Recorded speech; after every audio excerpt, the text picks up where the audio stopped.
Welcome, history enthusiasts. I'm Hari. And I'm Kimi. Today we're exploring the Diaspora Revolt, or the Second Jewish-Roman War, from 115 to 117 CE. These uprisings by Jewish diaspora communities broke out while Emperor Trajan was campaigning in Mesopotamia, leaving a strategic power vacuum. Right, Hari. But the roots go back much further. Think about the trauma of 70 CE, when the Romans destroyed the Second Temple in Jerusalem. On top of that, they were forced to pay the Fiscus Judaicus, a deeply humiliating and punitive tax. Absolutely. There were also intense messianic expectations. Contemporary texts like 4 Ezra describe hopes for a redeemer who would rebuild the temple and gather the exiles. Some historians even describe the movement as an early form of Zionism, aiming for a massive migration back to Judea. And don't forget local tensions. In Egypt, frictions between Jews and Greeks had been simmering for centuries, erupting in riots. In Cyrenaica, in modern Libya, earlier disturbances in 73 CE wiped out the wealthy Jewish elite, leaving radical groups like the Sicarii to push the population toward open rebellion. The uprisings broke out almost simultaneously in Cyrenaica, Egypt, and Cyprus. In Cyrenaica, the rebels were led by a man named Lucaus, whom the historian Eusebius actually calls king, which hints at those messianic ambitions. The Roman historian Cassius Dio painted a terrifying picture of the rebels, claiming they committed horrific atrocities, including cannibalism, and killed 220,000 people. Yes, though historians note that Roman writers often used highly exaggerated barbarian tropes to describe rebels. However, the physical destruction in Cyrene is undeniable. Archaeologists have found extensive ruins of burned temples dedicated to Apollo, Hecate, and Zeus. They even found a milestone showing that a major road connecting Cyrene to its port was overturned and smashed up by the rebels to block Roman troops. In Egypt, the revolt started around late 115 CE.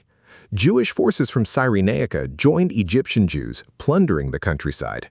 The Greeks fled to Alexandria and, in a brutal turn, massacred the city's Jewish population. The rebels retaliated by destroying pagan temples, including the shrine of Nemesis, which strategically housed the buried head of Pompey. The rebels also successfully seized crucial waterways near Pelusium, threatening trade. Meanwhile, on the island of Cyprus, a leader named Artemion led a revolt that destroyed the major port city of Salamis. Ancient writers claimed 240,000 Greeks were killed there. Because of this, a strict law was passed. No Jew could set foot on Cyprus, and even shipwrecked survivors were immediately executed. This ban actually remained in place for centuries. Now let's look at Mesopotamia. As Trajan conquered Parthian territories, the local population, including Mesopotamian Jews, launched a broader resistance.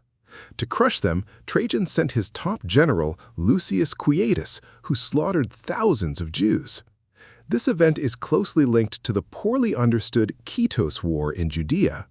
Rabbinic texts mention a War of Quietus that led to bizarre new restrictions, like banning brides from wearing wedding crowns.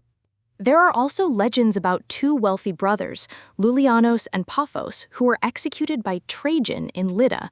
While historians debate whether this Kitos War actually involved major fighting in Judea itself, we do know that Rome dramatically increased its military presence there afterward. They even stationed a second legion, the Legio II Traiana Fortis, turning Judea into a consular province. To suppress the main rebellions in Egypt and Cyrenaica, Trajan dispatched Quintus Marcius Turbo. The stakes were incredibly high because the revolt threatened Rome's grain shipments. Turbo's campaign was brutal. Appian described it as a literal extermination of the Jewish population in Egypt. The famous Great Synagogue of Alexandria was completely demolished, and Jewish lands were confiscated under a new registry called the Iudicus Logos. It was devastating, Hari. In Egypt, Cyrenaica, and Cyprus, these ancient, flourishing Jewish communities were nearly wiped out. A gap in the archaeological record shows Cyrenaica was so depopulated that Hadrian had to bring in 3,000 veterans to recolonize it. It wasn't until the 3rd or 4th centuries that Jewish communities re-established themselves there, and they never regained their former prominence. Remarkably, in the Egyptian city of Oxyrhynchus, a festival celebrating the victory over the Jews was observed for at least 80 years. Historian David Frankfurter suggests this annual festival involved ritual reenactments, where the local Greek and Egyptian population cast the Jews as worshippers of the chaotic god Set, celebrating their defeat as a purification of the land. That is wild. On the Jewish side, the revolt deeply influenced rabbinic thought. The Makilta of Rabbi Ishmael frames the destruction in Egypt as a divine punishment for violating the biblical command never to return to live in Egypt. The sage Shimon Bar Yochai argued that despite the tragedy, only the land of Israel offered true safety and salvation. The revolt also had a massive impact on early Christianity in Egypt. Some historians argue that the original Alexandrian Christian community was primarily of Jewish origin and was wiped out during the suppression. Afterward, a new pagan Christian community emerged, though they adopted Jewish traditions, including the Septuagint and the philosophy of Philo of Alexandria, which eventually evolved into Coptic Christianity. And the geopolitical ripples were huge. The diversion of troops to crush the revolt forced Trajan to abandon his Parthian campaign. As he sailed home, his health failed, and he died. His successor, Hadrian, reversed Trajan's expansionist policies, pulling back to the Euphrates. But Hadrian also sought to permanently end Jewish rebelliousness. He rebuilt Jerusalem as a Roman colony called Aelia Capitolina, which directly triggered the catastrophic Bar Kokhba Revolt 13 years later. It is truly amazing how all these ancient events are so deeply interconnected. It's been an incredible journey exploring this forgotten chapter of history with you today, Kimi. Same here, Hari. Thank you all so much for listening today.